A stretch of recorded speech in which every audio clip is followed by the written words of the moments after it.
Congressman Steve King. So he's chatting with Kevin McCarthy today after King's not first, not second, not fifth, I don't know what number he is on, racist comment, the latest one with the New York Times, defending white nationalism. What could Leader McCarthy say or do that would satisfy you and a lot of other Republicans who realize this wasn't the first time he's said something like this?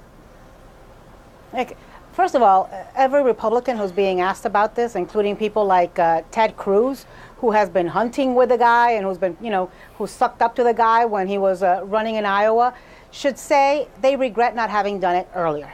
They have enabled Steve King. They have looked the other way. This is not something new. This is a guy who has not evolved.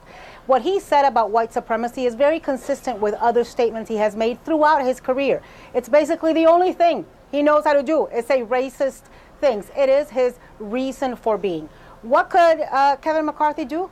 For starters, take away his committee assignments. Do you know Steve King is in the Judiciary Committee, and Steve King is the chairman of the subcommittee on the Constitution and Civil Justice? You want somebody who's questioning what's wrong with white supremacy to chair the committee, the subcommittee on civil justice? I think not. So, that's the one thing that could be done very quickly and could be a very concrete action. As far as Steve King, really, it's up to the people of Iowa. I don't understand how they keep reelecting somebody that's so grossly ineffective. I think he needs to become a pariah in this party. People need to stop giving him donations. The NRCC should figure out a primary opponent. He won very narrowly this year. There's a lot of things that they can do, and they should.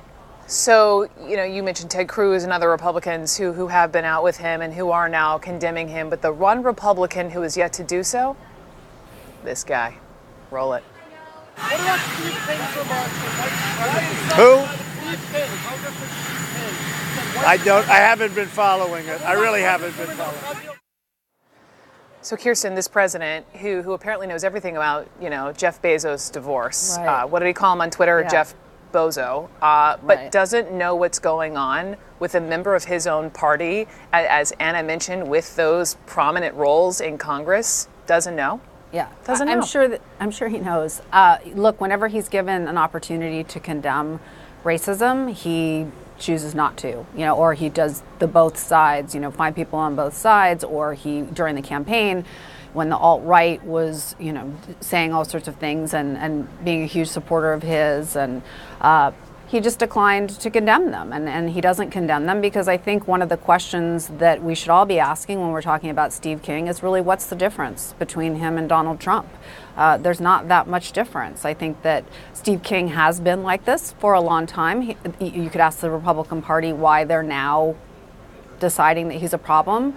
Have they evolved, or are they just under pressure? Because he's been talking about, undocumented immigrants like they're animals. He talked about putting an electrified fence on the border, saying that this is how we control livestock, so comparing them to livestock. So, this is a much bigger problem for the Republican Party than just a few comments.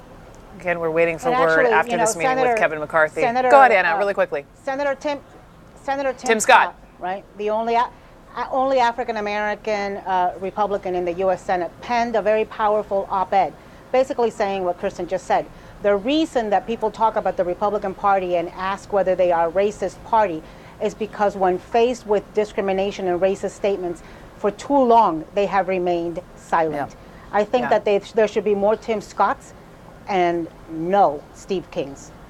Anna Navarro and Kirsten Powers, ladies, thank you very much.